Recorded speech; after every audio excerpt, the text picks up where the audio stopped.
في وجه من وجوه الايه؟ من وجوه الجمع. ونذكر هنا برضو اللغط اللي حصل يعني من عدة أسابيع، والجدع اللي اخترع مولد سماه مولد السيدة آمنة بنت وهب أم النبي عليه الصلاة والسلام. عمل مولد، ما هو كله مكسب، الصندوق بيتملى فلوس واخد بالك، وكلهم بيقسموا الغنيمة وخلاص. أحياؤنا لا يرزقون بدرهم وبألف ألف يرزق الأموات، ما فيش مشكلة. سنة 76 قبل ما لما كان في اختلاف على صناديق النذور، وزارة الأوقاف تدخلت عشان تقسم التركة، كان الفراش بتاع السيد بدوي بياخد 76,000 جنيه. الكلام ده كان سنة 76. 76,000 جنيه ده الفراش. امال بقى الامام اللي واقف في القبله بقى اللي وكيل هوالعه دي، وبعدين اللي فوق واللي فوق واللي فوق، قصه كبيره. فحصل بقى لغط على صناديق النذور، قال لك الوزاره تدخل بقى وايه وتقسم التركه بتاعت النذور والكلام. فده عايز يعمل مولد، وجرى بقى ايه، هل والد النبي صلى الله عليه وسلم مؤمنين ولا كافرين ولا الكلام ده. انا مش هدخل في هذا اللغط، لان هو يعني ما ينفعش ان احنا نتحاور في هذه المسألة الا على قانون العلم، ويكون المقابل لك رجل عالم برضه عشان نقدر نوصل يعني. لكن الشاهد في المسألة ايه؟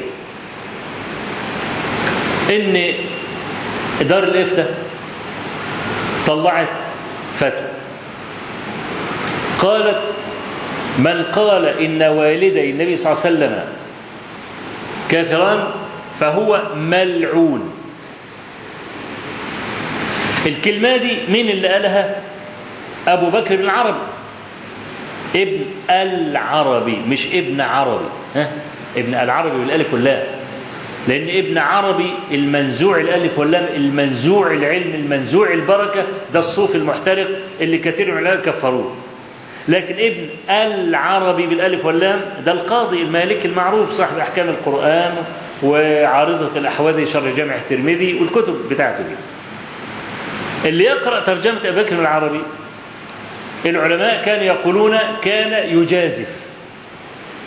كان يجازف يعني ساعات يتكلم بالكلمة غير الموزونة اللي هي لا تجري على قانون العلم. فأنا لي سؤال بس بوجهه لدار الإفتاء والمفتي، أنت طلعت الفتوى وقلت اللي يقول كذا يبقى ملعون. سؤالي أنا، هل البيهقي ملعون؟ ما هو البيهقي قال أن والد النبي صلى الله عليه وسلم كفار. هل النووي ملعون؟ لأنه صرح بهذا في شرح مسلم. أنا مش عايز أدخل في القضية ولا أتكلم فيها. ليه؟ لأن دي لا تصلح أن حد يتكلم فيها إلا أن يكون عالما بأصول الحديث وعالما بأصول الفقه وعالما بقانون التأويل. تمام؟ لكن أنا سؤالي، هل أقدر أقول النووي الملعون؟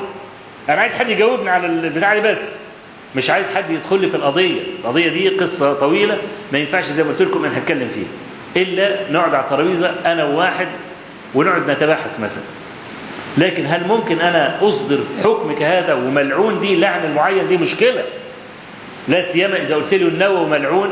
لو قال لك النووي ملعون تبقى الدنيا خلاص بقى. لكن هو أنا عارف إنه ما يقدرش يتنفس، وعارف إنه ما يقدرش يقول النووي ملعون. أنا عارف كده كويس، وعارف إنه ما يقدرش يقول إن البيهقي ملعون، ولا إن كل من أفتى بالرأي المخالف إنه ملعون. طب إيه معنى هذا الكلام؟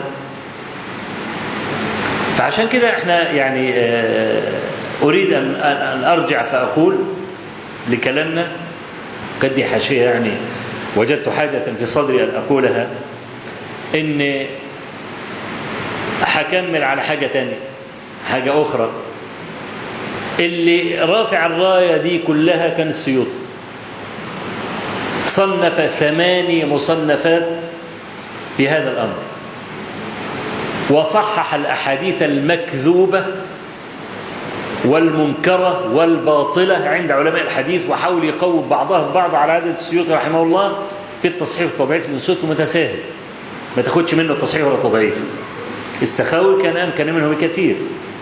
وانت لو عايز تعرف السيوطي درجة السيوطي في علم الحديث، ادخل على كتاب الليالي المصنوع، في الأحاديث الموضوعة بس، وشوف كيف يدفع كلام ابن الجوزي، بأي حجة يدفع كلام ابن الجوزي. يعني ابن الجوزي يقول هذا حديث باطل مثلا، ولا حديث لا يصح مش عارفين، وفي فلان الفلاني قال فلان متروك، وقال فلان ليس بثقة، وقال فلان ارمي به، وقال فلان كذا وكذا، وقال فلان اعمل فيه وخلي. يوم يقول لك ايه؟ قلت روى له ابن ماجه. ايه يعني روى له ابن ماجه؟ ايه اللي كسبناه يعني من ابن ماجه؟ وابن ماجه له شرط يعني زي البخاري عشان تقول روى له البخاري؟ يقول لك روى له ابن ماجه. فاحنا بنقول فكان ماذا؟ فعندنا حديث في صحيح مسلم، حديث النبي عليه الصلاة والسلام لما قال إني استأذنت ربي أن أزور قبر أمي فأذن لي، واستأذنته أن أستغفر لها فمنعني. الحديث ده بيرويه حماد بن سلمة عن ثابت البناني عن أنس بن مالك. أنا بس هديك مثال واحد وقيس عليه بقية الكلام كله.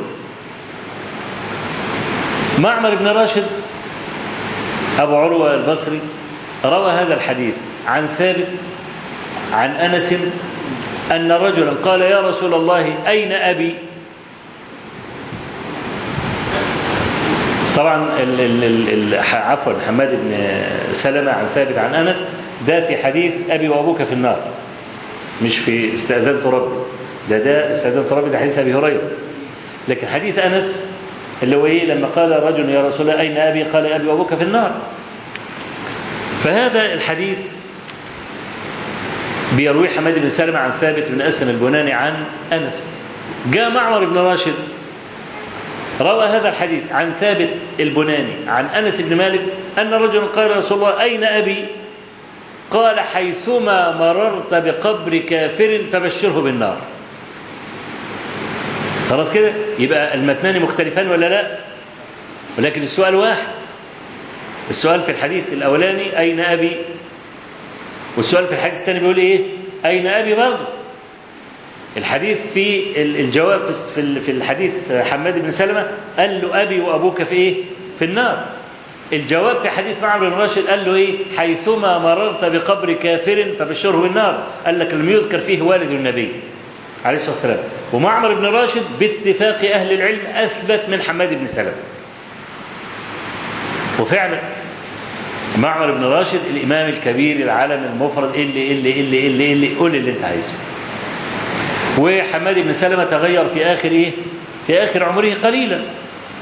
لكن اتفق كل أهل العلم، خلي بالك من الكلام بقى، أن حماد بن سلمة هو أثبت الناس في ثابت، ولو خالفه الدنيا كلها في ثابت فالقول قول حماد.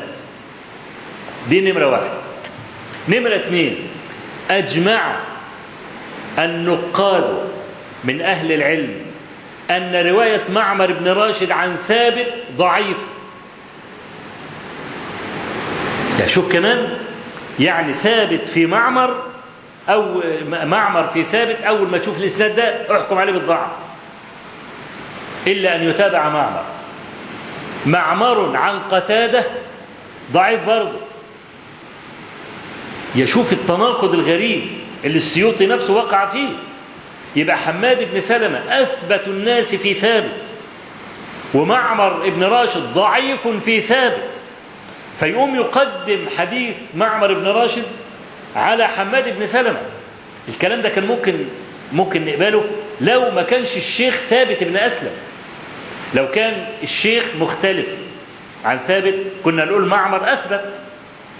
لكن حيث أنه حماد بن سلمة عن ثابت البناني، وكلمة إجماع من أهل العلم إذا خالف الناس جميعا حماد بن سلمة في ثابت فالقول قول حماد. يبقى الصحيح في هذا ما رواه حماد بن سلمة وليس ما رواه معمر بن راشد. لو احنا بقى عايزين نتكلم بقى بقانون أهل العلم ما ينفعش الكلام إلا أن يكون كده. يبقى رواية معمر شاذة أو منكرة في هذا، لأن معمر بن راشد لما كان بيروي عن البصريين كان بيغلط، وقع له خطأ في رواية عن البصريين. ثابت بن أسلم البناني بصري، قتادة بن العام السدوسي بصري، وحتى شو ابن معين قال إذا حدثك معمر فخالفه إلا في ابن طاووس والزهري. تمام. فأنا عايز أقول لو إحنا جينا عشان نناقش والكلام ده ونعمل قانون العلم، المسائل ممكن تختلف. ماشي. فأنا عايز أقول أرجع وأقول لموضوعنا اللي إحنا خرجنا عنه كثيرا كالعادة، يعني إنه العقل لا يجوز أن يعارض به النقل، لأن العقل لا يحيط بكل شيء علما. إحنا